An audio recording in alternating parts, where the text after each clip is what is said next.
What's up, guys? It's David coming at you from Organic Priced Books with a deep dive.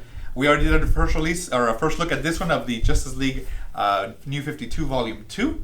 This is going to be the deep dive. So if you don't want spoilers, don't watch this video. Watch the other one where it just kind of shows you the picture. This one's going to have a bunch of spoilers. I'm going to tell you the entire story that's in there. It's going to be long, so get ready for that. Let's take a look at it. This is the front, the spine, the back, and then I'll show you the inside, which I think is really cool. It's a nice spread of Darkseid and the Anti-Monitor fighting. And then I have the Justice League Volume 1 here so that you can see it. Let me put it next to it side to side.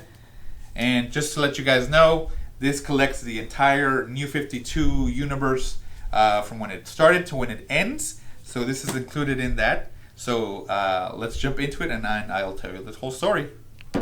Alright guys, let's go ahead and crack open this giant. Now, if you haven't read Justice League Volume 1, like I said, it's definitely something you want to jump into before the new Justice League 52 Volume 1. You definitely want to do that before you jump into this one. And this is a deep dive, of course. So, I just finished reading this maybe like 2 weeks ago. So, it's fresh in my mind. I got a lot to say about it. And I really, really enjoyed it. I actually really enjoyed the Justice League just because, it has Batman, it has Wonder Woman, it has Superman, the big three plus the Green Lantern, I think is great. Flashes as well. So this is Lex Luthor's story, basically. He was trying to take over Cork Industries when the Injustice Society came out of the Trinity War event that happened in the last book. And just as a brief summary, basically, they are from a different universe. I think they call it the Injustice Society, but it's really the Crime Syndicate. And it's basically like the Justice League, only bad. And you're going to see them here. They're going around basically liberating all of the bad guys. You see Ultraman. He's the bad Superman. He actually looks for kryptonite because he sniffs it like a drug. He basically melts it with his, crushes it down, liquefies it, and sniffs it up, getting high. And that's how he gets stronger in this world. And he hates the sun. The sun actually makes him weak, so he has to hide away from the sun. So they eliminate all the bad guys, they supposedly eliminate all the good guys. They free all of the criminals in all the prisons and say, you got a choice, you join us or you die. And most of the criminals were like, yeah, we're going to join you. As you can see, this is a huge collection of bad guys waiting there. This would have been a really cool panel to do, like a big old spread, but that's just... So you got Power Ring, you got... instead of Firestorm, Deathstorm, I forgot Johnny Quick, I believe, Superwoman, and you got Owlman. And basically they told him, you join us or you die. And a lot of the criminals were like, yeah, let's go ahead and do that. Some of them were like, no. And they're like, we're gonna show who this person is. If you know, of course, that's Dick Grayson. He's Batman's first sidekick. They basically show him they show the world who he is.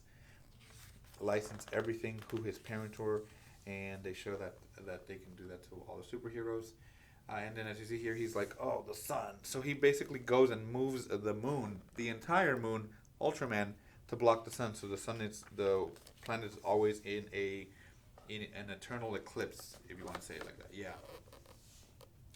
And then this guy is actually Alfred. You remember Alfred? Well, he's the bad Alfred from the other universe. And this kind of gives you a little glimpse of all of their the different, I guess, their backstories, So in his, for Owlman, he was the older brother of Bruce Wayne, and he wanted his parents to die so that he can keep the money, and he basically got that.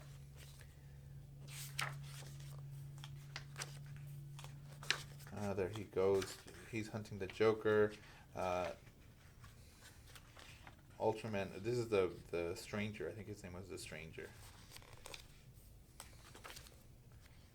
So Black Adam is like opposing the whole change that happened. He's not down for that. And so this gives you the Forever Evil event in this book, as well as some of the tie-ins in here. And you get a history of them, of who they are. Here they go, like here, this Clark Kent goes over to planet, or to the Daily Planet, and I guess he's like breaks Jimmy Olsen's hand. He's about to kill them all when Black Adam attacks him. He's like, "You're not gonna do anything," blah, blah, blah. And the way they got through also is Cyborg's cybernetics had been taken over by a virus called Grid, and it had used that to open up a mother box to be able to bring them into this world. And then it basically ripped itself off from Cyborg and became its own robot entity. And you can see this is what's left of Cyborg. So Lex Luthor goes and activates his. He had basically been cloning Superman, and the process takes 10 years. And so since he had to release it early, the the clone was incomplete, and that's where you get Bizarro. So Lex Luthor created Bizarro in the New 52 universe. Another one that didn't want to join them was Captain Cold and the Rogues from the Flash. Decided not to not to join them, and as you can see here, they escape. And so they basically band together. These are the ones that decided to band together to stop the Injustice Society. You got Lex Luthor, you got Bizarro, you got Captain Cold, you got Black Manta, and you got Black Adam. So there you go. That's an eclectic group, and we'll see how they take down the Injustice Society. And then also on here you get to see. Let me take a look. You get to see how Batman. Okay, I'll show. Well, Batman did escape from that, so that he can. He was the one helping take out Cyborg. And then he's trying to turn Dick Grayson into his sidekick to help take over. This is Grid, the thing that took over for what do you call it? From Cyborg. So you get a little breakdown of all of them, how they got their powers of the bad guys, and this whole arc is how evil basically took over. Now there's varying different time frames for it. Some say it's a couple of days. Others I've read it's like a couple of weeks. Some say it's like a month or so. So there's not a definite time frame on how long the Justice League was gone. But basically, to take them down, look, Batman actually grabs the yellow ring and he puts it on to fight the Green Lantern, and that all actually called down Sinestro to fight as well to join them. So Sinestro's like, I'm gonna help because I don't like this guy, this Green Lantern guy.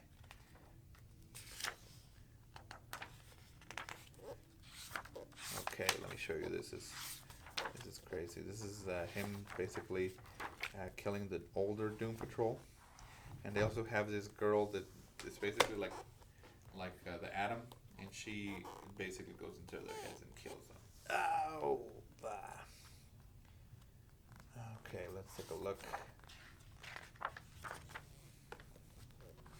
Here, Cyborg, they gave him a new cybernetic body, and he's like, I don't want to be big and bulky, which he was in the New 52. Whenever they first came out, he was really big and bulky. He's like, I need to be slimmer. So he gets a more mainstream, more streamlined body, as you can see there. And he has to learn to work within this new body. So he wants to go get help from the Metal Men. And, okay. They fight. Sinestro is fighting, of course, all of them, as you can see. These people are getting killed left and right, and the other villains are trying to kill the remaining superheroes. This is actually really crazy. So Sinestro cuts off Power Ring's ring hand, as you can see there, and then he just like incinerates them. Yeah, but then the ring goes, and it's gonna go infect somebody else. Okay, I'm gonna skip forward because this is a lot. I'm telling you guys, it's crazy. This whole Forever Evil was really cool. This is the Metal Men. So it was a really cool arc for the Justice League at the point, because usually you have to see the world fighting or taking care of these guys without the Justice League present, and how the supervillains had to step up basically and become heroes in a sense. Here, Dick Grayson has a bomb strapped to his heart, so there's no way to take it out without killing him. And this is the evil Alfred, who gets killed by Black Manta, as you can see there. And the way they decide, or Lex Luthor, the way he decides to kill him, I'll show you real quick. Or to stop the bomb is by killing him. But Batman, of course, gets mad. But it's like, I stopped his heart so that I could deactivate it and then to reactivate him or restart his heart. So, you know, Lex Luthor is an evil genius, of course. And then, if you know who this is Alexander Luthor, who was actually also part of the Infinite Crisis. He's in one of the Crisis. He's basically a superpowered Lex Luthor. Think about that. Okay, so this Flash guy has been killing a lot of people. So the Captain Cold basically freezes him, his leg, and then basically shatters it. Bass. And okay, here we go.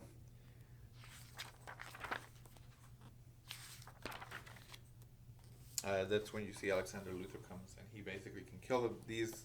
Every superhero he kills, he absorbs their power, and he has, I guess Shazam's, or in their world it's called Massage. This is power. So that's pretty crazy.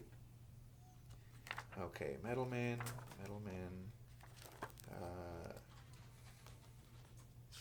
Here, Cyborg basically purges Grid so that he can take the internet back from them and give the power back to the Justice League, or to the world, because they had taken the energy or the power from the world. This is like I said, it's a long story arc. This Forever Evil story arc is crazy. Then you find out that Superwoman is pregnant with the father of Alexander Luthor, but she had been hooking up with Ultraman, so Ultraman thought it was his baby, and then she had also told Owlman that it was his baby, so they both thought it was their baby that she was having, but it turns out that she was having a baby with Alexander Luthor. Oh my God, seriously, total soap opera drama. I love it. I'm here for it. Listen, give me some more of that. Okay, so then they kill Death Storm, and when they do that, it creates a giant attack or a giant explosion, and they go and they find Firestorm, where it turns out the Justice League had been absorbed into Firestorm. You know how when they split up, if you know Firestorm, there's like 2, sometimes 3 guys that combine to make Firestorm? That happened. So whenever the Injustice League had come, they had the Deathstorm had used his power to make Firestorm separate, and at the same time he absorbed all of the superheroes into his body. So that was pretty crazy. That's why they were gone, and they were telling people they were dead, but they really weren't dead. They were just inside Firestorm. Okay, so they go and they decide to move the planet or the moon so that Ultraman can depower. And as you can see, they finally release it, and when he does, all the superheroes come out. The little girl or whatever, the little tiny woman, Lex Luthor basically steps on her. Ooh, killed her dead. Okay, so they all come out, and if you remember from the Trinity War, the reason why they were fighting is because Superman had been poisoned by the little shrinking girl by putting kryptonite in his brain. So Lex Luthor actually went in and did brain surgery on Superman and saved him. And basically all the bad guys leave, the world kind of restores itself or goes back to how it was. And Lex Luthor figures out that Bruce Wayne is Batman. And he kind of confronts him about it. And here you find out that the crime syndicate had been leaving their world, or they had left their world because the Anti-Monitor was basically destroying the world and absorbing his power, so they needed to run away from him. Okay, so let's keep going. After that, Lex Luthor, turns out they ask him to join the Justice League because he helped save the world, and he agrees to go ahead and do that. you also get some interactions between them and the Justice League now having to have like more heroes in the league. Before they didn't have that many, but now they do.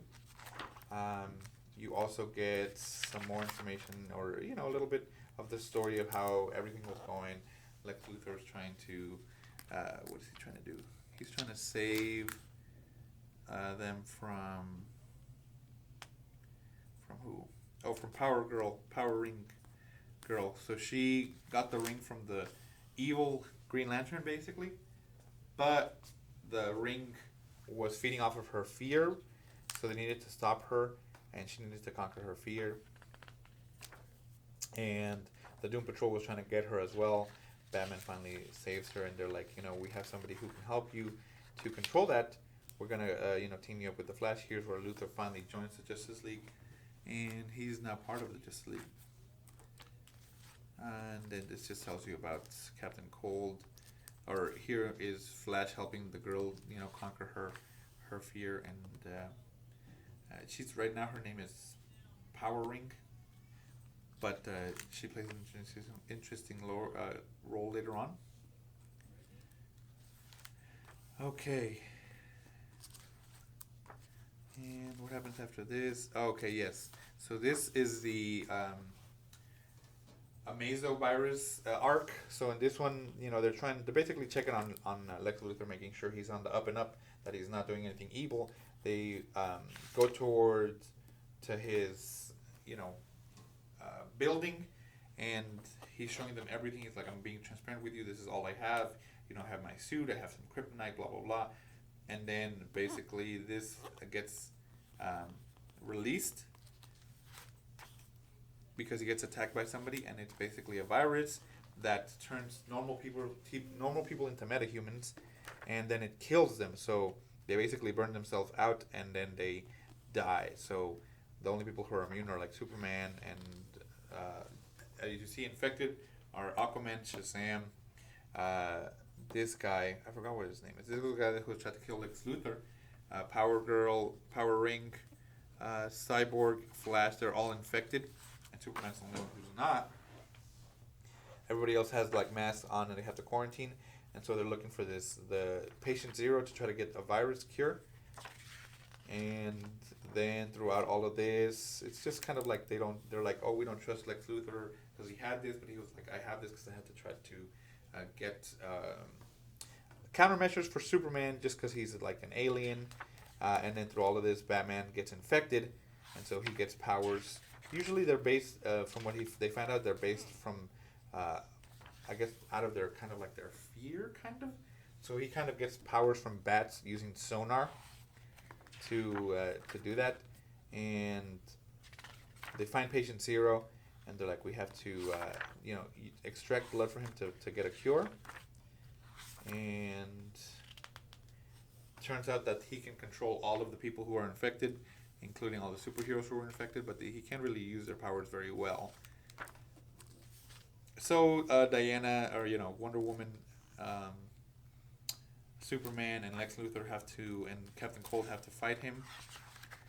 And this is actually really crazy because like the patient zero is mutating, and then he's like, oh, I'm gonna adapt to get past this, and he turns into Amazo. So that's why it was called the Amazo Virus, and it turns out it's created Amazo. So if you know Amazo, he can kind of absorb all of the superheroes' powers and copy them.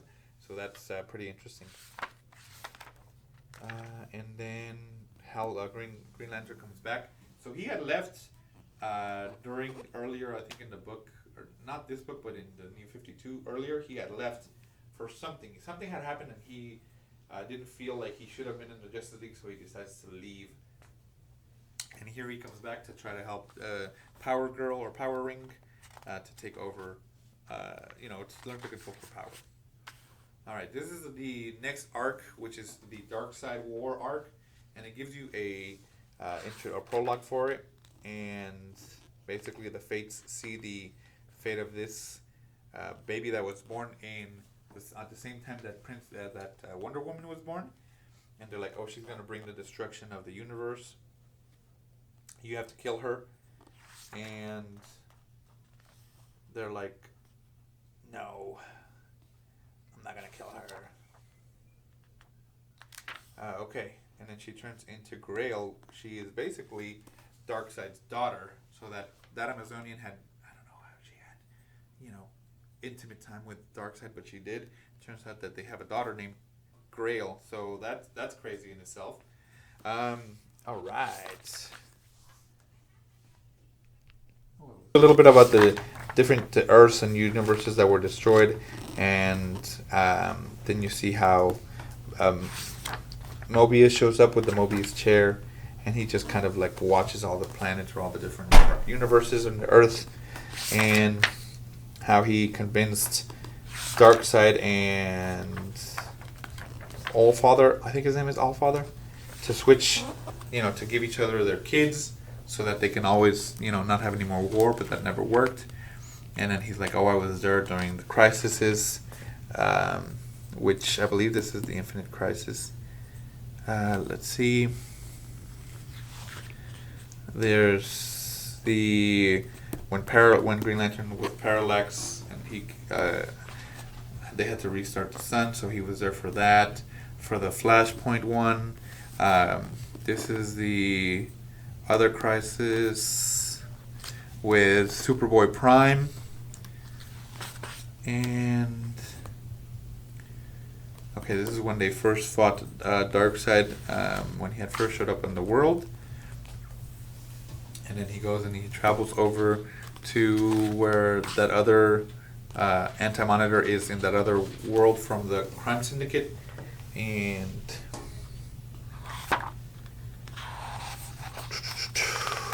let's see here. Once you're there, you realize that Grail had been over there working with him to kill Darkseid. So she wanted to kill Darkseid, and the first step was using the Mobius chair to basically bring him over. Let's get you more information on the Justice League. They're looking for this guy. Here, Grail finally shows up,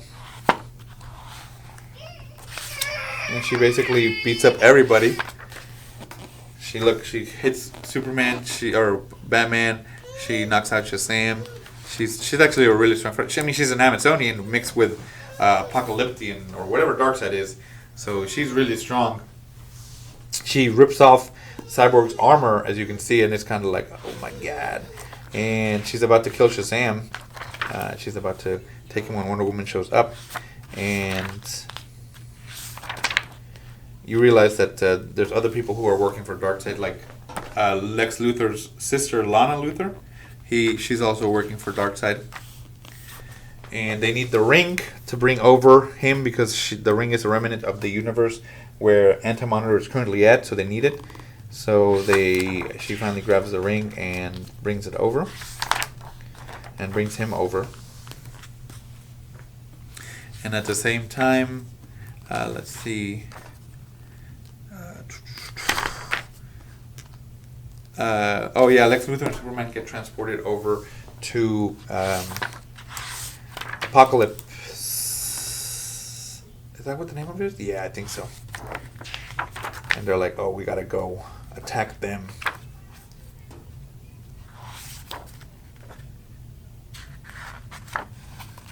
Let me see. Okay. So then what happens? Okay.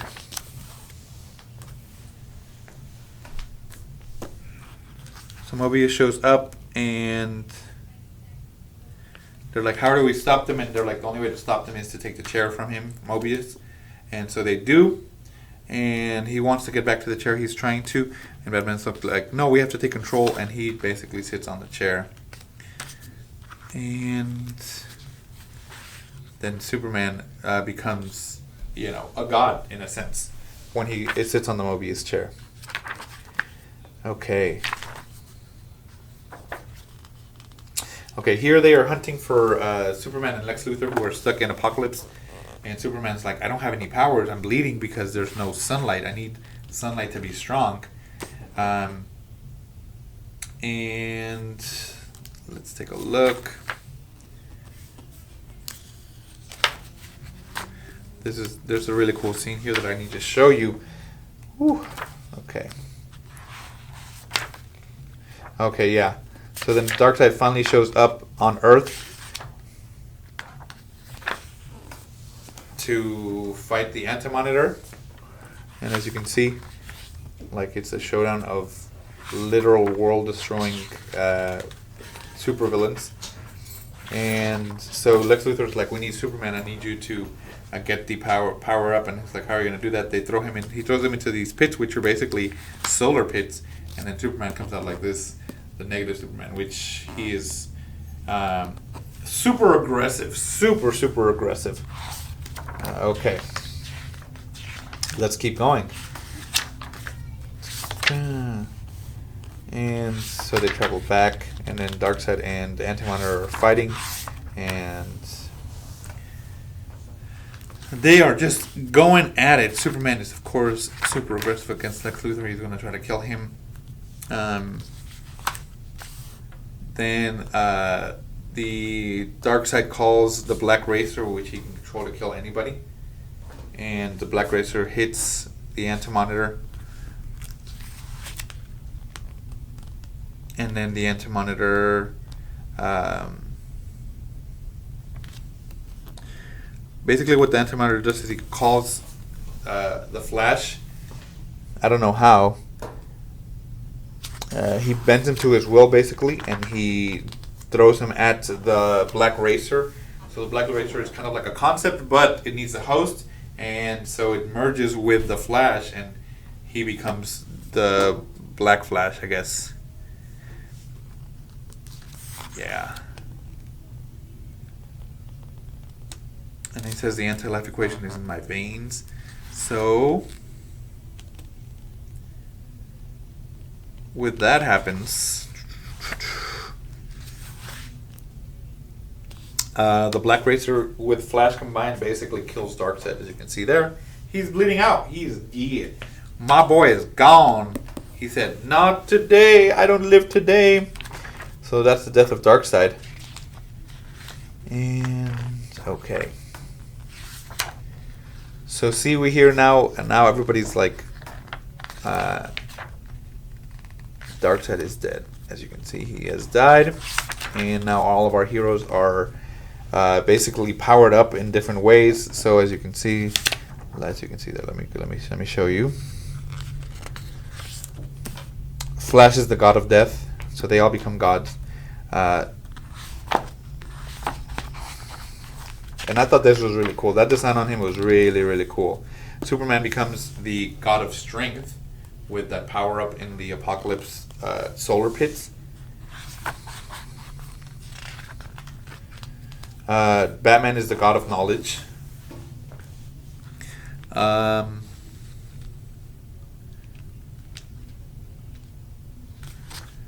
Then, let's see, I'm going to show you. Shazam becomes the god of gods because he got new god powers. And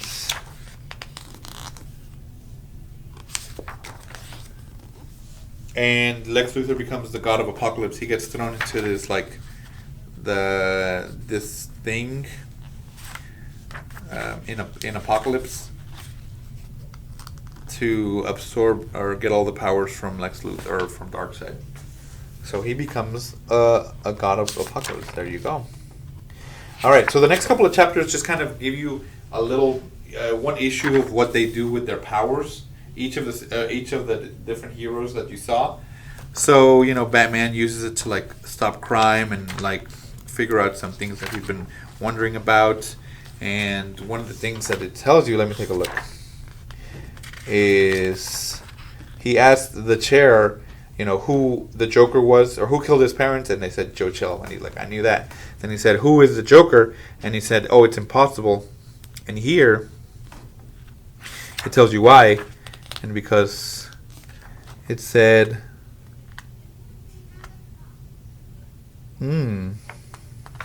that there's 3 Jokers. So there's basically more than one Joker, and they don't get it. Like, what? Okay, the Flash one just kind of gives you a brief thing of the Flash. It's basically like he's trying to run away from the spirit of the death of Black Racer, which is... Alright, so the Flash basically is trying to outrace Death and not want to be combined with him. Well, the Death says, you either, combine with me or somebody else dies. Do you want Iris to die? Do you want one of the other speedsters to be it? Because if you don't, somebody will. So then he's like, no, you're not going to do that. He takes his scythe and he uses it to try to kill Death. And he thinks he did it, but he realizes that Death is a cosmic entity. It can't be killed. Everybody dies eventually, and you can't. So he decides to accept the responsibility, and that's how he becomes the god of death. All right, Superman. Basically, he gets his power up. He just gets super aggressive against all of the guys, all of the threats that come into the world, as you can see there. And it just makes him kind of a douchebag, a Chad, a total jerk off. Like, he goes eats pies and somebody makes him mad, and so he like destroys him. Like he throws Jimmy Olsen out of the window. So he's like super aggressive. But I do like that negative costume that he has, as you can see there. So then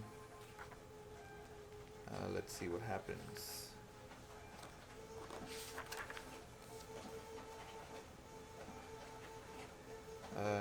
So that's kind of how he stays. Then Shazam, basically, since a god died, it kind of shifted the balance, and he has to get new god powers. So it kind of just shows that he gets powers from other beings or other deities or gods from different planets, and just tells you how the different planets. But then one of them is the father of Darkseid, Darkseid's dad. So he has to fight him to absorb his power, which he does, and he defeats them, or he subjects them to his will. And then you can see there he gets that pretty cool costume, which I like. That one was cool. And okay, so the Green Lantern, he becomes the God of Light, because the parademons, now that Darkseid is dead, go to the next. I guess they just follow the biggest power source. They go to the to Oa, to the power ring, and they attack it. So Hal has to go back to try to defend it, but when he gets there, it looks like all of them, all of the other Green Lanterns are taken over or are dying. So he is like, you know what, I have to fight them. And so what happens is he basically combines with a power or a mother box and the Green Lantern ring. So the Green Lantern ring combines with the mother box, and he becomes the God of Light. And he has that's actually a pretty cool costume. I'm not gonna lie, that's a really nice costume. So he fixes everything in Oa, and he travels back to Earth. And Lex Luthor, he just uses his power to basically reconstruct Apocalypse and to try to help the people there. And then when he comes back, the parademons come back, and his army awaits, basically. Okay.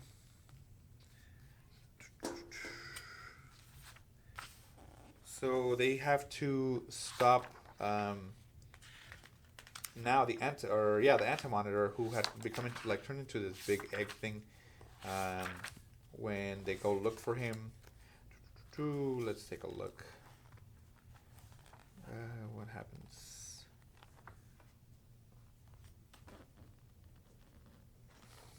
Yeah, this is just a little bit of filler. Darkseid War.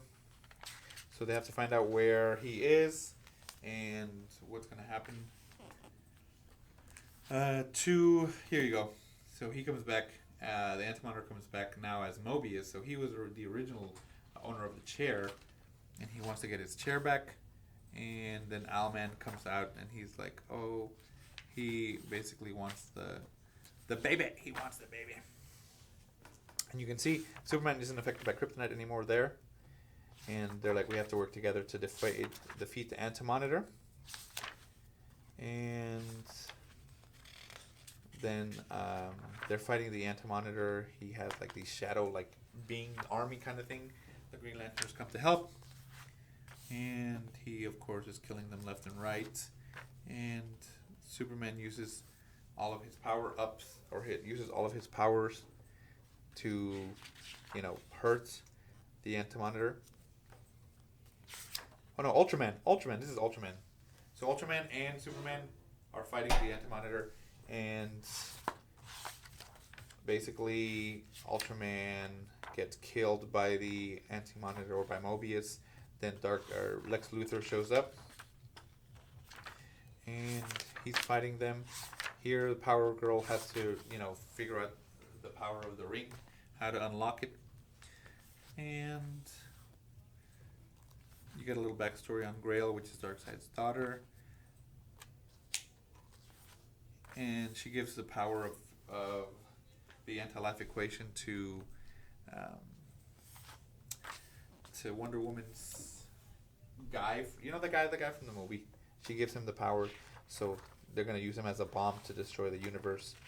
And they're going, blah, blah, blah, blah. She shows up. The Flash is there.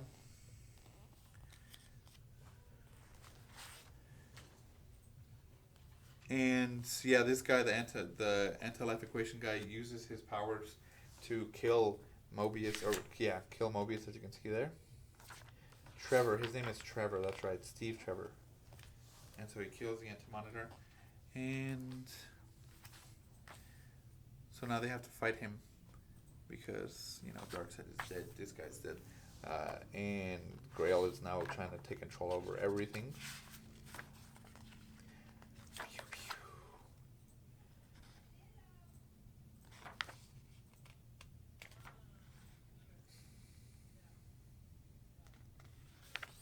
Okay, Grail basically incinerates Superwoman, kills her dead.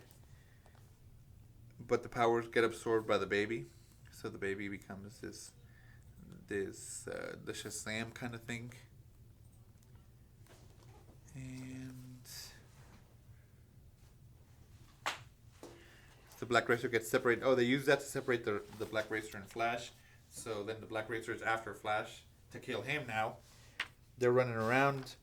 But basically what he does is the Power Ring Girl gets in the way, and so it takes the life of her, and he's like all upset. Oh no! And so they all decide to attack him. As you can see, all of them are there coming at him, or at Grail, and they're fighting her.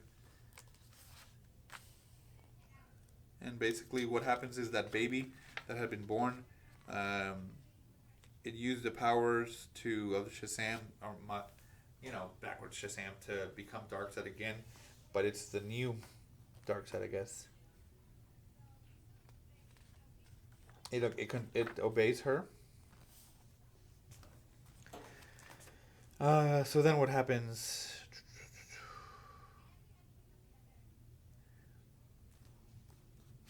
Oh yeah. He's trying to stop Batman because the chair's taking over him, so he gives him the ring, and Batman becomes Green Lantern for a little bit, as you can see there. And then the Owlman sits on the chair and takes over. And then they all attack Darkseid.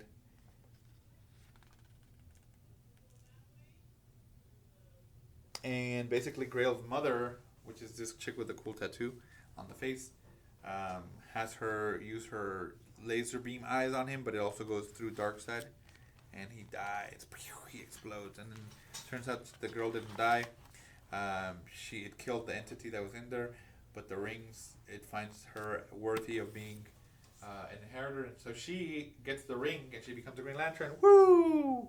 Yeah, nice. Her name is Jessica, I believe. Yeah, Jessica Cruz.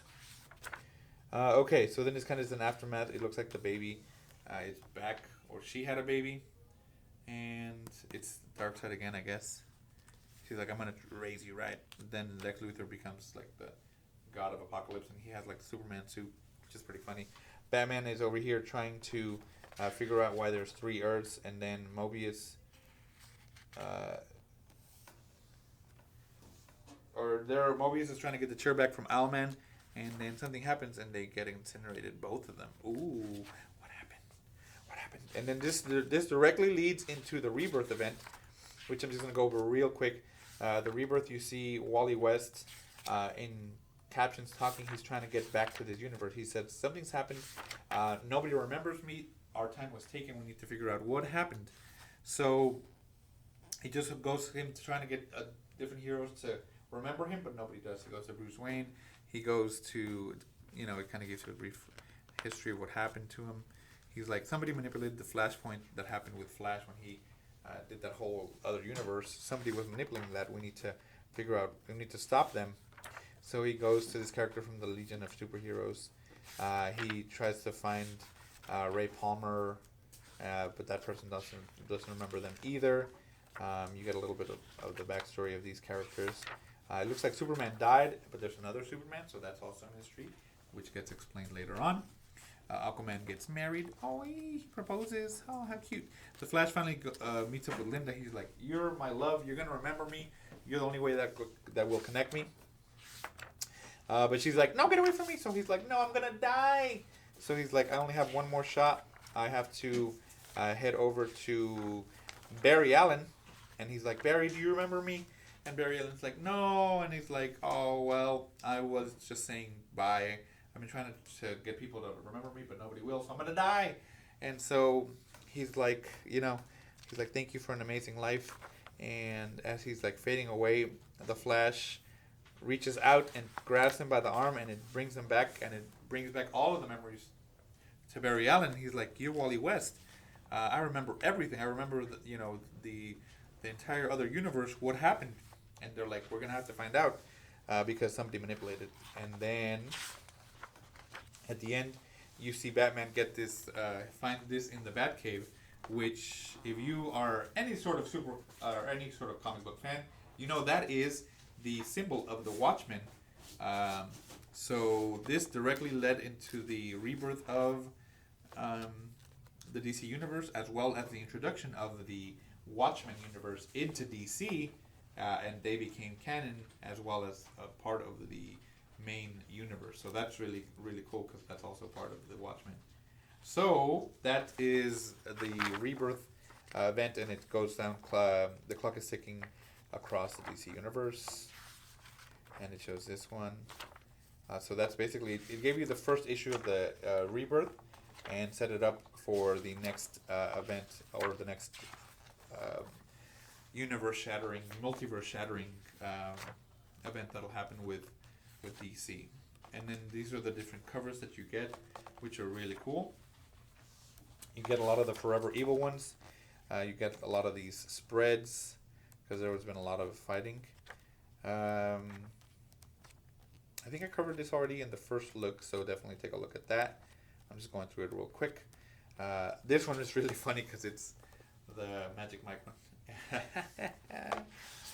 But yeah, so it was a really, really interesting story. I'm glad that we got to see, basically, if you get the omnis of the New 52 Justice League Volume 1 and 2, it's basically the entire main story, I would say, of the DC Universe, and then how that New 52 Universe was created, where it starts, and then as well as where it ends, and then you get to see some of the Darkseid War sketches, which I actually thought were really cool.